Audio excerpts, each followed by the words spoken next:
History के पन्नों से एक ऐसी शख्सियत उभर कर आई जिन्होंने हमारी लाइट और विजन की समझ को बदल कर रख दिया। अस्सलामु अलैकुम दोस्तों, आज हम बात करेंगे इब्नुल हैथम के बारे में, जो मॉडर्न ऑप्टिक्स यानी रोशनी विज्ञान के जनक और कैमरा ऑब्सक्योरा यानी अंधेरा कमरा और डार्क चेम्बर भी कहा जाता है। इब्नुल हैथम को इसका मास्टरमाइंड कहा। इन बातों को आगे हम पूरी तरह डिटेल में समझेंगे। Welcome to my channel a knowledge quest. आज हम जानेंगे इब्नुल हैथम की इनक्रेडिबल अचीवमेंट के बारे में। इनका ऑप्टिक्स पर काम हमें आज के कई साइंटिफिक एडवांसमेंट का आधार दिया। इब्नुल हैथम का जन्म 965 एडी में बसरा इराक में हुआ, जो इस्लामिक गोल्डन एज का दौर था। इस युग में विज्ञान, सांस्कृतिक और बौद्धिक प्रगति की बाढ़ आई। इब्नुल हैथम एक बहुत ज्ञानी व्यक्ति थे, जो गणित, सितारे और भौतिक विज्ञान में एक्यूरेट थे, लेकिन उनका ऑप्टिक्स पर काम सबसे अलग था। एक्स्ट्रा मिशन थियोरी, जो पटोलमी और यूक्लिड जैसे स्कॉलर्स ने दी। एक्स्ट्रा मिशन थियोरी जो कहती है देखने के लिए हमारी आंखों से रेज यानी किरणें निकलती है और फिर ऑब्जेक्ट तक जाती है, यानी ये थियोरीज मानती है उस रिलीज लाइट के बेस पर हम देख पाते हैं।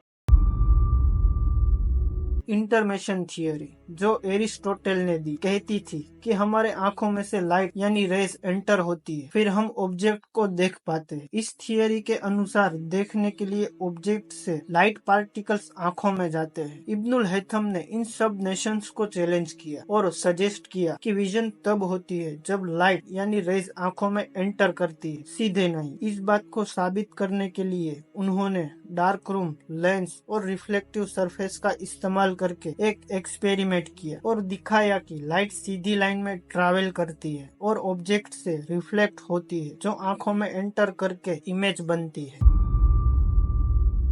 इब्नुल हैथम के एक महत्वपूर्ण एक्सपेरिमेंट में से एक एक्सपेरिमेंट ये भी है कि उन्होंने एक छोटे छेद से रोशनी को अंधेरे कमरे में पास किया, जिसे आज हम कैमरा ऑब्सक्योरा कहते हैं। उन्होंने देखा कि जो रोशनी हॉल से गुजरती है वो बाहर की दुनिया का उल्टा इमेज यानी ऑपोजिट वॉल पर प्रोजेक्ट करती है। ये एक्सपेरिमेंट ऑप्टिक्स के प्रिंसिपल्स और रोशनी के व्यवहार को समझाने में बहुत महत्वपूर्ण था। कैमरा ऑब्सक्योरा, जो लैटिन में डार्क चैम्बर का मतलब है, ये दिखाता है कि लाइट कैसे एक छोटे ओपनिंग से इमेज बना सकती है और इससे फोटोग्राफी का विकास हुआ। सदियों बाद इब्नुल हैथम के एक्सपेरिमेंट कैमरा ऑब्सक्योरा के साथ साइंटिफिक और विजुअली दोनों तरीके से प्रभावशाली थे।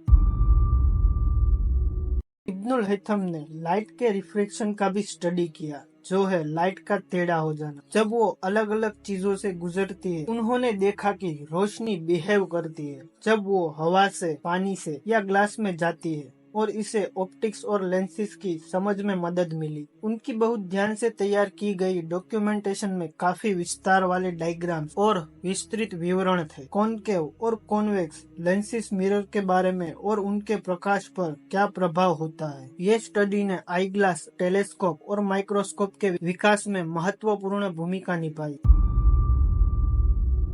इब्नुल हैथम का काम इस्लामिक दुनिया और यूरोप दोनों पर गहरा असर डालता था। उनकी बुक ऑफ ऑप्टिक्स को 12th सेंचुरीज में लैटिन में ट्रांसलेट किया गया और इसे कई यूरोपियन साइंटिस्ट को प्रभावित किया, जैसे रोजर बकॉन, जोनेस केपलर और आइजैक न्यूटन। उनके कठोर प्रायोगिक तरीके और अनुभवी प्रमाण पर जोर देने में नए मापदंड स्थापित किए। साइंटिफिक इंक्वायरी में उन्हें फादर ऑफ मॉडर्न ऑप्टिक्स का सम्मान मिला। उनके द्वारा प्रस्तुत किए गए प्रिंसिपल्स आज भी मॉडर्न ऑप्टिक्स, साइंस और टेक्नोलॉजी का आधार है। इब्नुल हैथम का काम दिखाता है कि नॉलेज और जानने की इच्छा का पीछा करना कितना जरूरी है। उनका ऑप्टिक्स और कैमरा ऑब्सक्योरा पर काम ने हमें लाइट और विजन को समझने के नए रास्ते दिए।